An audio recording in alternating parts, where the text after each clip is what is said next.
Saya berlatar belakang dari Nasrani, lebih tepatnya saya dari sekolah tinggi Alkitab, dan saya mengambil jurusan misionaris. Saya dari 8 bersaudara dan saya anak ke-6. Orang tua saya masih Nasrani, tetapi mereka semua sudah meninggal saat ini. Di sekolah itu apa yang dipelajari? Anda mempelajari apa di sana? Di sekolahan teologi ya, itu lebih banyak mempelajari tentang sejarah-sejarah. Pertama itu arkeologi, sejarah tentang bukti-bukti kitab, perjalanan Nabi. Terus kemudian juga menjelaskan tentang siapa Yesus, lebih banyak mengupas tentang siapa Yesus dan silsilahnya. Tetapi hanya sampai batas di situ saja. Dari kalau sejarahnya kita ambil dari sejarahnya Nabi Ibrahim itu sampai di batas Ismail, hanya sebatas itu aja. Selebihnya lebih banyak kita membahas tentang kelanjutan daripada sejarahnya Nabi Isa atau Yesus Kristus. Tidak, fokus hanya di situ saja. Tetapi kalau itu dibanding kayak kita pernah itu mempelajari agama Hindu, Buddha, seperti itu aja. Tapi Islam sama sekali tidak disentuh di sana. Iya. Kenapa? Saya masih ingat kata dosen saya itu dulu, bahwa kisah tentang Nabi Muhammad itu adalah kisah yang dibuat-buat gitu kan. Lahir di tempat yang sebenarnya tidak semestinya gitu kan. Dan itu masih tertancap di benak saya sampai dengan sekarang gitu kan. Bagaimana beliau mendeskripsikan tentang bagaimana agama Islam dan Nabi Muhammad yang setelah saya sekarang menjadi Muslim itu sangat berbeda sekali. Jadi memang sengaja nggak diajarkan, tapi agama yang lain dipelajari? Ya.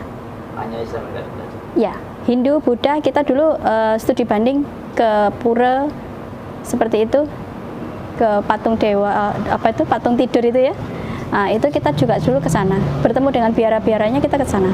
Katolik juga kita dipertemukan di sana juga. Ada beberapa kita kunjungan-kunjungan seperti itu. Islam nggak? Sama sekali. Berapa tahun sekolah di situ? 4 tahun, sama seperti S1. Iya. Anda lulus? S1. Ya. Lulus. Tidak sampai lulus karena saya di DO terlebih dahulu. Di DO lebih dahulu? Ya, jadi saya 3 tahun saya di sana, terus kemudian saya kena DO. Oh, kenapa? Saya di DO itu karena awalnya dalam beasiswa kita tidak diizinkan untuk mendirikan lembaga atau melakukan suatu kegiatan terkait dengan badan hukum. Kemudian dalam proses saya berjalan S1 itu sudah menjelang 3 tahun, udah hampir selesai. Saya mendirikan lembaga pendidikan, lembaga bimbingan belajar, lebih tepatnya seperti itu.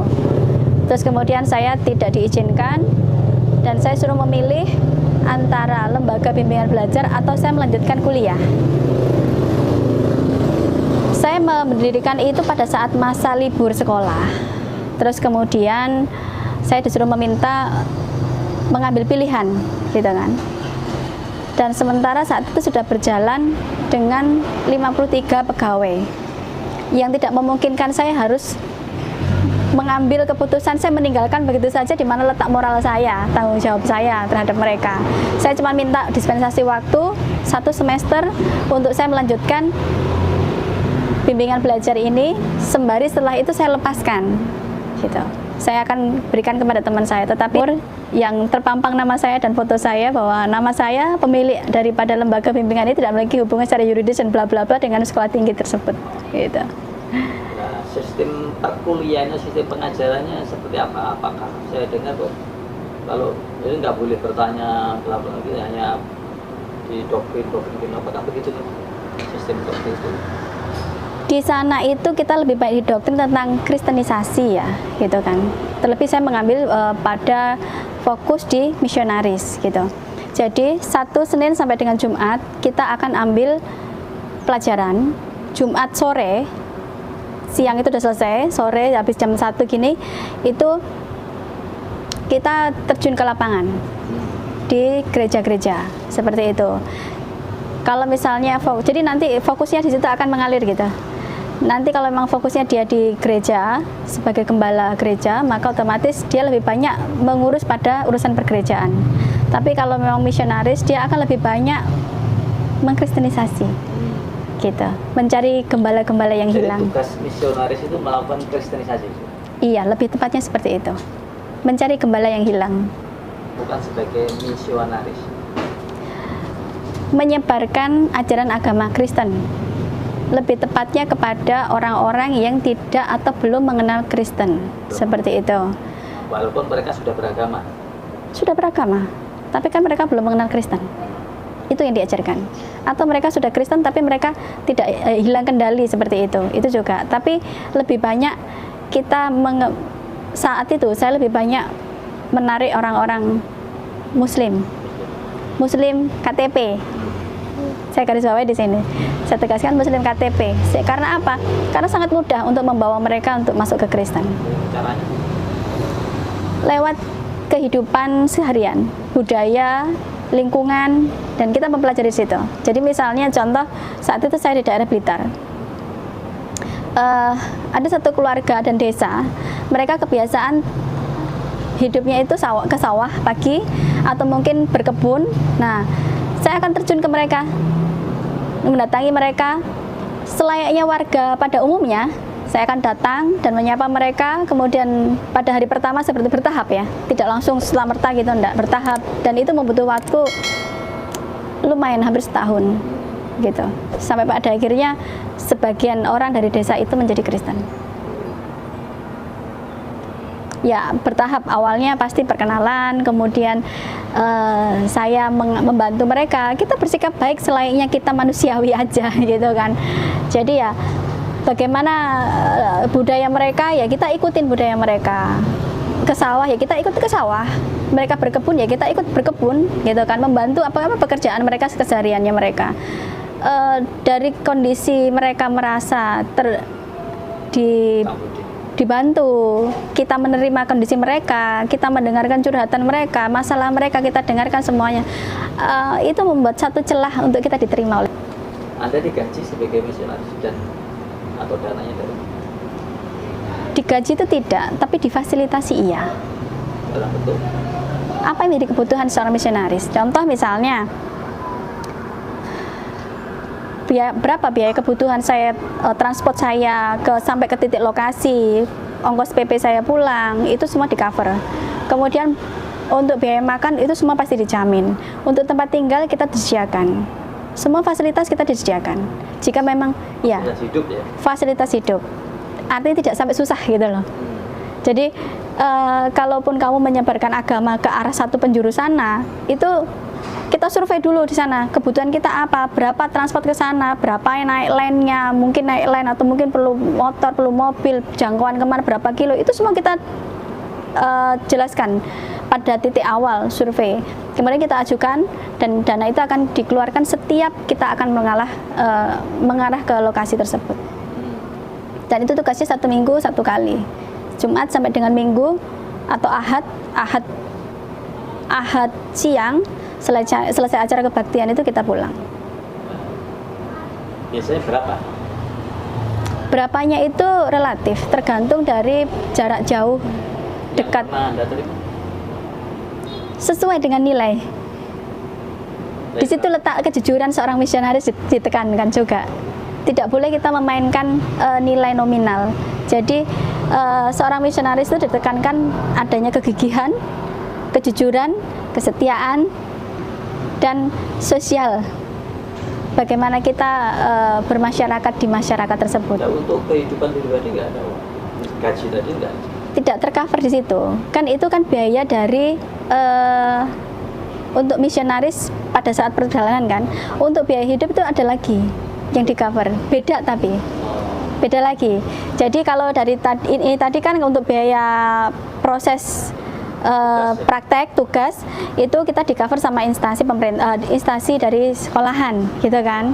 Terus kemudian nanti untuk biaya keseharian itu kita ada beasiswa sendiri, uang buku itu ada beasiswanya sendiri, seperti itu. Jadi setiap bulan terima berapa biaya itu? Waktu itu hampir saya tidak bisa terima secara langsung karena semua transfer ke sekolahan gitu. Jadi segala macam urusan, saya perlu baju, ya sudah saya beli baju, berapa biaya kebutuhan baju nanti akan ditransfer ke pihak sekolah, saya ngajukan ke sekolah. Nanti ada donatur beasiswa, saya dulu dapat beasiswa dari Amerika sama Korea. Amerika. Nah itu, nilai itu tidak akan tertera. Nilai tidak akan pernah tertera, karena nilai itu akan membatasi. Tapi berapa banyak yang saya butuhkan, itu akan tercukupi. Prinsipnya seperti itu. Karena nilai itu membatasi. Jadi tidak pernah kekurangan ya? Hampir tidak pernah kekurangan. Seperti itu.